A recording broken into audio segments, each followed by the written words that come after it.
Good morning. Good morning. Sorry, let me get my screens adjusted. Hi, friends. Happy Wednesday. First Wednesday wisdom of the year. And I'm excited to be here with you. Today, we're going to talk about question decision filters. 3 questions you can ask yourself to be a decision filter for your business, so that you can stop saying yes because, that shiny, urgent, flattering opportunity just might not be a good fit today. And so we want to make sure we do not enter into 2026 with a plan that's going to drop us straight into burnout. So having a framework to help support your decision making will help speed up what serves you and what doesn't serve you. And so we're going to talk about that today. If you're watching with us live, please feel free to comment, say hello. If you have any questions, feel free to comment those as well. And if you're watching the replay, let us know. Again, if you have any questions, just let us know. So today, let's get started. I want to talk about how there's a lot of really great opportunities that come our way as business owners. But not every one of those opportunities is really a good fit. They're actually just like distractions in disguise. And so it doesn't mean that what that opportunity isn't a good opportunity as a general statement. It just means that maybe it's not a good fit for this particular season of your business. And understanding where your business is in this season is crucial for you to be able to determine that. So when you don't have a filter, what happens to your business? It's a great question. I'm glad you asked. When you don't have a filter, your business will get run by things like your client emergencies that are not emergencies. Your fear of missing out of opportunity will drive your business. It's not strategic at all. Your desire to be liked, which is very real. Your guilt about saying no. Maybe you're known for how giving you are, and in this season, you need a break from all the giving. And you might feel a lot of guilt saying no to sponsoring that event or being in that partnership or having that table or whatever that opportunity is.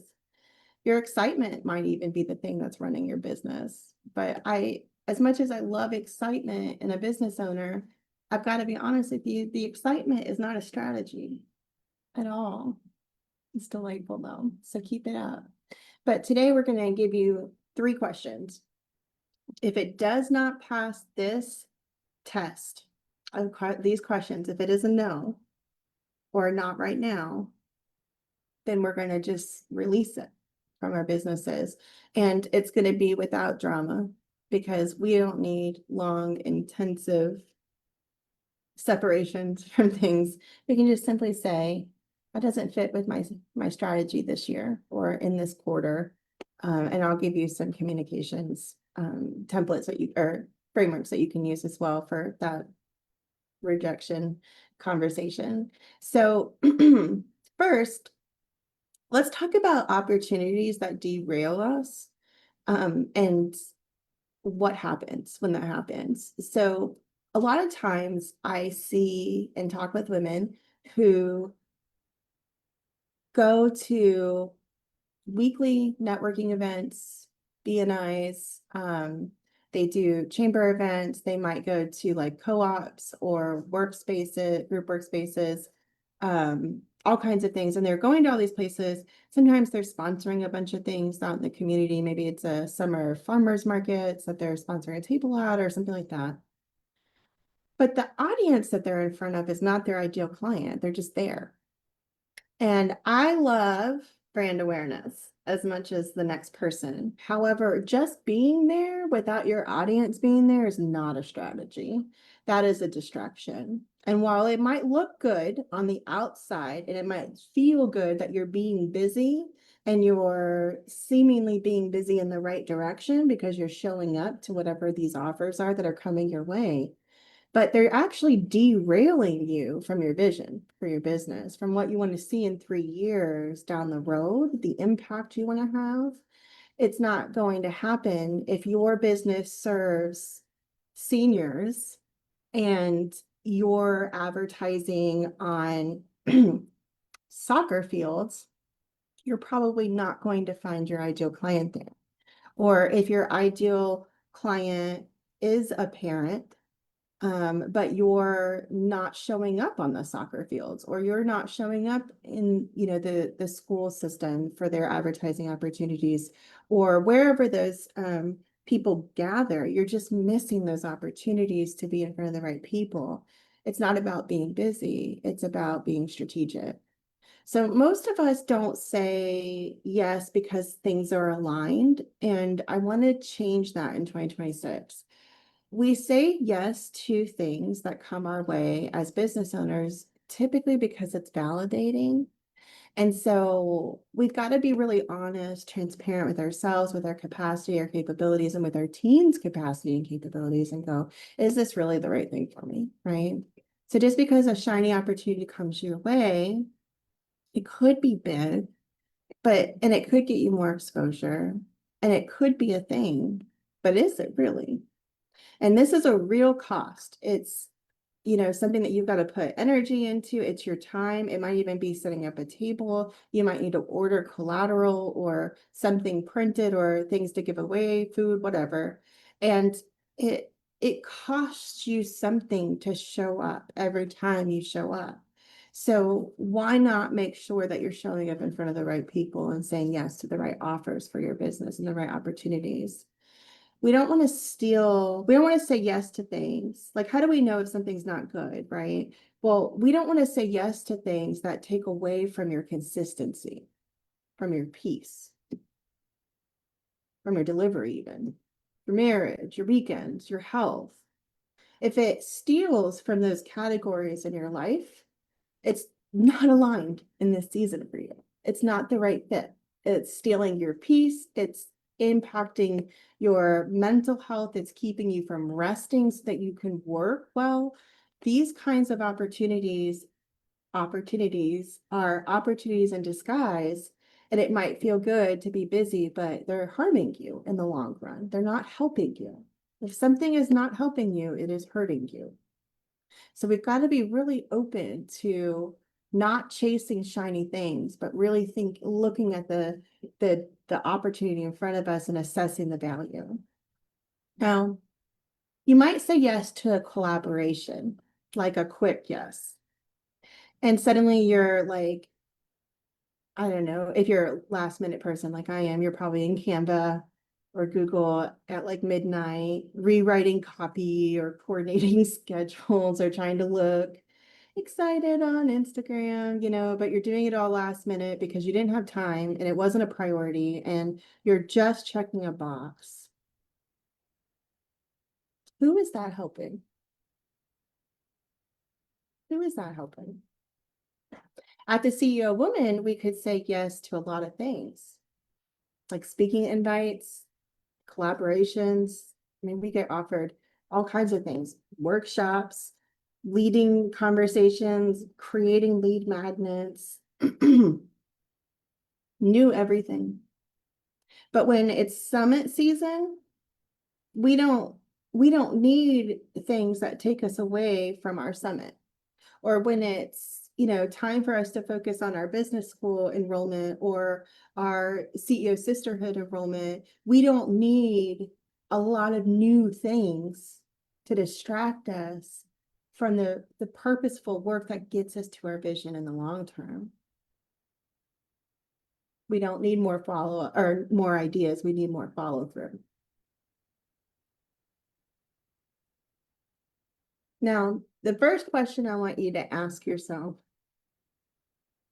is, does this move my real priority forward in the next 90 days?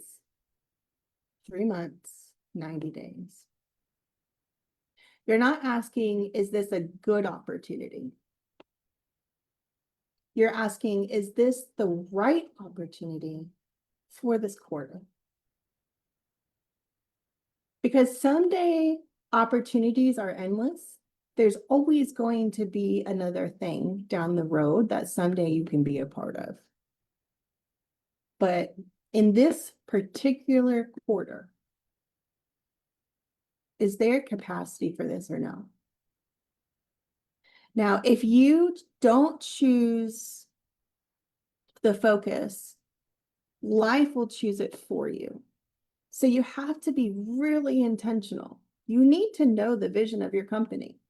Where are you going? You need to know your mission. How are you getting there? And you need to have your core values defined, because what you do and do not accept as a business is a powerful tool for your decision making. So if you don't choose the focus for your business, life will choose it for you. Client emergencies will choose it for you. Pressure, peer pressure will choose it for you. The need to be validated will choose it for you. So if you don't choose the focus, your business is going to stay in a consistent state of where it is. Maybe that's good. Do you like where your business is? Or do you want to be somewhere else by the end of the year? So let's say, what are real priorities for your business? I like to say revenue generating things. So maybe it's increased revenue by $10,000 monthly. It's an excellent priority for your business. Especially if you just hit your first 10,000 month, go get that next 10,000. Because I'm telling you, once you break 10,000, that's the hardest number. Everything else is easy after that. Another priority would be like fill your next program with 10 ideal clients. Maybe you're a coach. You got a group program coming up. Maybe you need to prioritize retention and client experience. You got some gaps?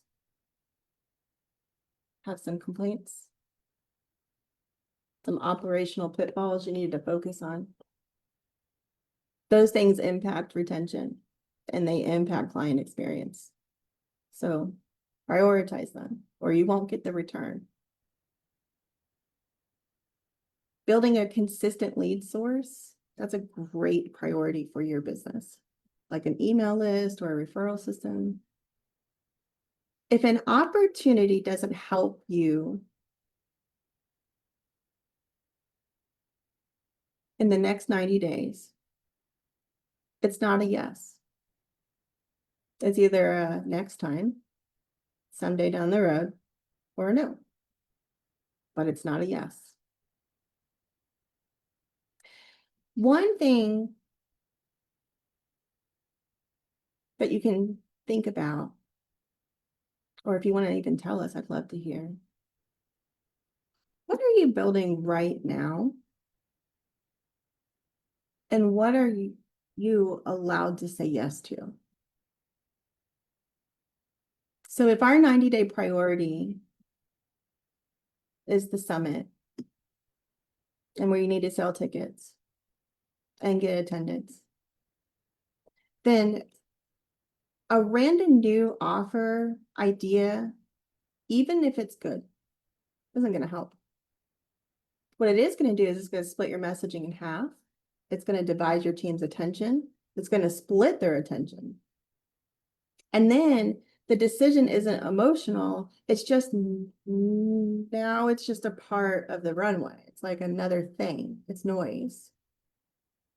It does not matter if it's a good opportunity. If it's in the wrong season, it's a no. Good doesn't automatically mean now. A good opportunity at the wrong time is going to become very expensive. So we want to avoid expensive opportunities that are disguised as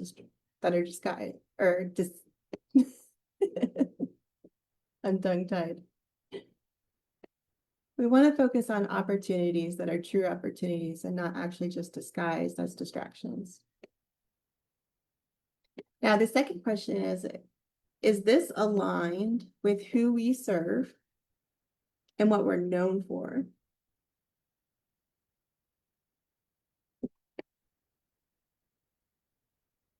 Alignment is not a feeling. Like, it's not like saying, it is appealing, but it's not saying this feels exciting. That's not alignment. It can be exciting. That's called dopamine, adrenaline. Alignment is, would the right people recognize us in this environment? Would we be in front of the right people? And then would they receive what we have in front of them? Well, this is about protecting your brand from becoming a random assortment of things where people don't understand who you are, what you do, and who you serve. It allows you to get very focused. Every yes that you give teaches people what can come to you, what is for you. Even if you say yes and it oversteps your boundaries, then you're teaching people that they can also overstep your boundaries. So if you keep saying yes to off-brand things that don't put you in front of your audience, things that don't align with your brand's core values,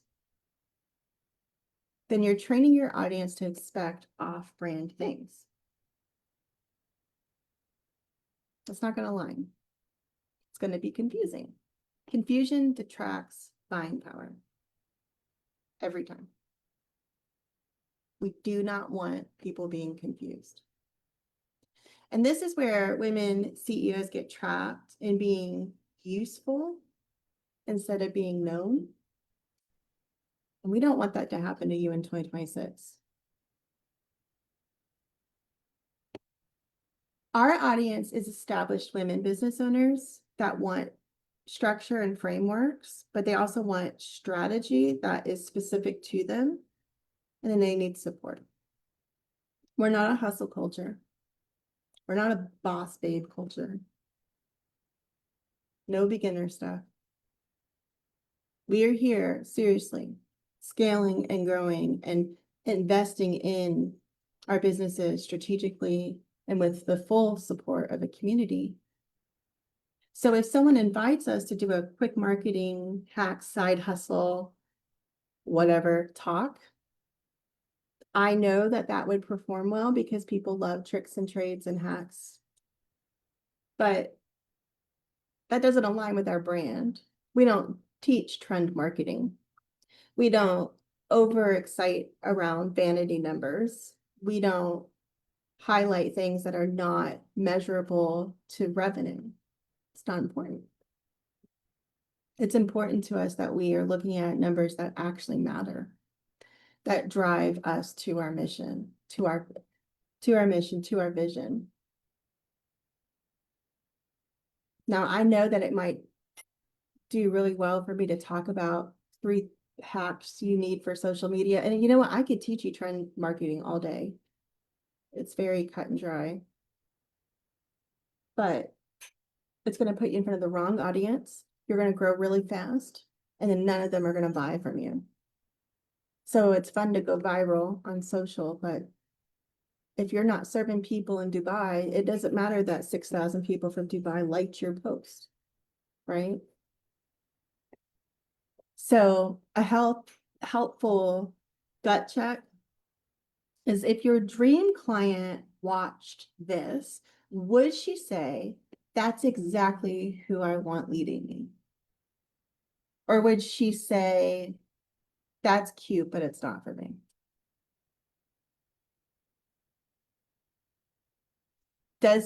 Another test you could do is, does the opportunity pull you toward the version of your business you're trying to grow, or toward the version you're trying to outgrow?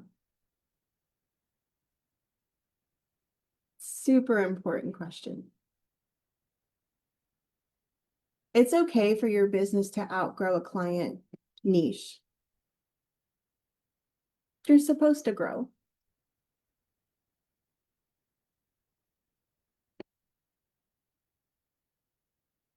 The third question to use in your decision-making framework is, do I have the capacity to do this well without stealing from something that matters? So we're asking 3 challenging questions here.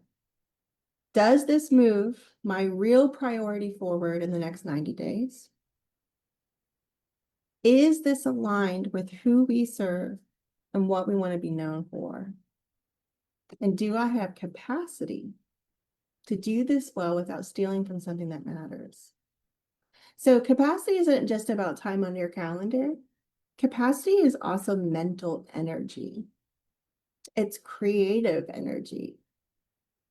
It's the ability to make decisions, to margin for life stuff, to create bandwidth for your team.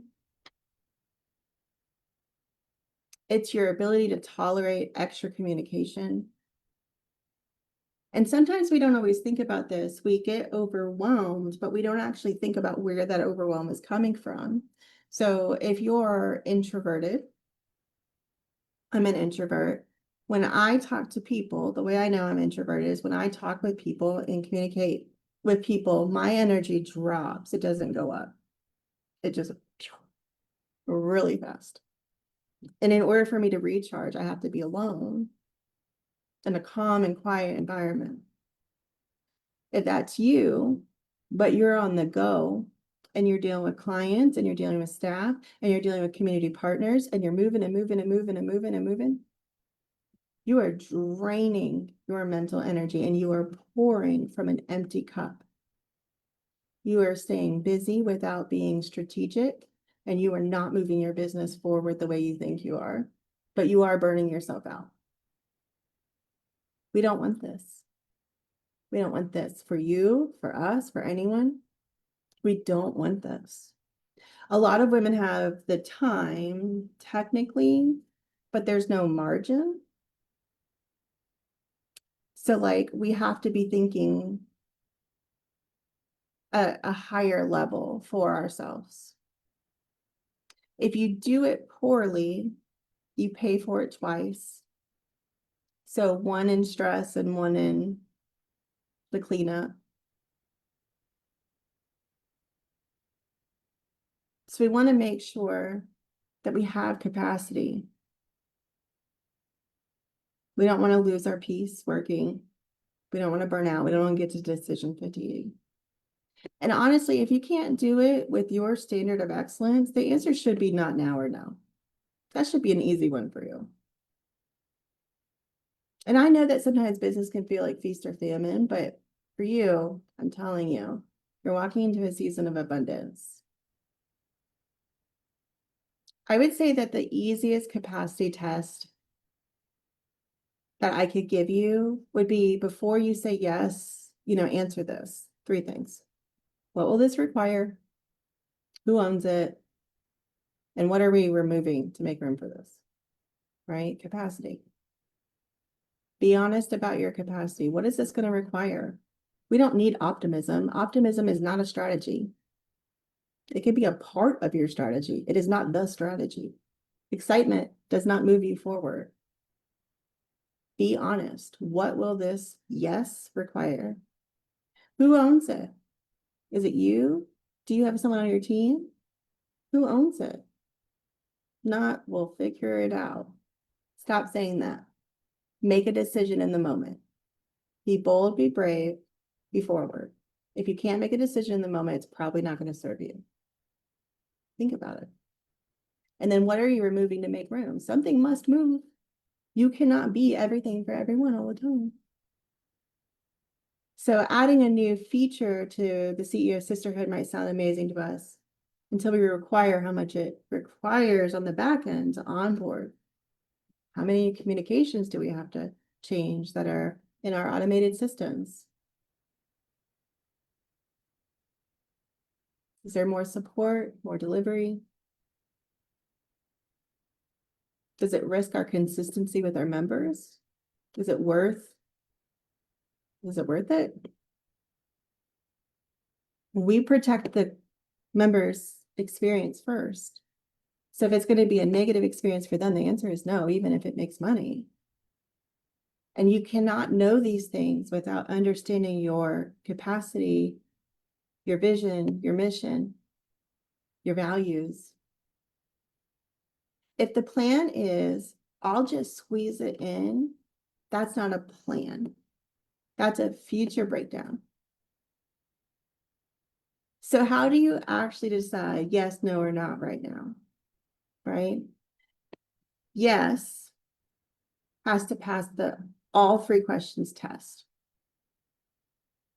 You have to have a yes on all three. Not right now means it's aligned, but it doesn't serve the 90-day focus or the capacity isn't there. So not right now is that opportunity to work next year. I'm going to get ahead of it because I can't do this in 20 days. I don't have 15, hours a day to dedicate to this right now. And the no is it's not aligned with your people, your promise, or your standards. So for anyone looking for a little bit of a script for that, not right now, you can say something on the lines of, I love this idea. I'm so grateful that you thought of me. This quarter, I'm locked in to my primary priority. So I'm not taking new projects. If it still makes sense later, let's revisit after insert deadline. Maybe the next quarter, maybe after an event, maybe when your budget renews. You don't need more opportunities in your business in 2026. You need to focus on the things that matter in your business. You need to be where your clients are. You need to be showing up for them. And so I want you to take away from today, think of one opportunity that you're considering right now. What are you thinking about right now? What's been placed before you? Now ask yourself, does this opportunity move my real priority forward in the next 90 days? Let me put this in the comments for you guys. Hi, Vicki. Good morning. Question 2 is this aligned with who we serve and what we're known for? And question 3 is, do I have the capacity to do this well without stealing from something that matters? I'm really excited that you all hopped on with me this morning. Thank you so much. If you have any comments or questions, feel free to leave those in the message or in the comment section. And yeah, I'm just grateful. I hope you take time to reflect on these questions this year. Remember, we don't want burnout. We don't need more. We need to do what we do really well in front of the right people. That's where growth comes, strategic growth. So thank you so much for hopping on with me. Appreciate you so much. We'll see you all next week.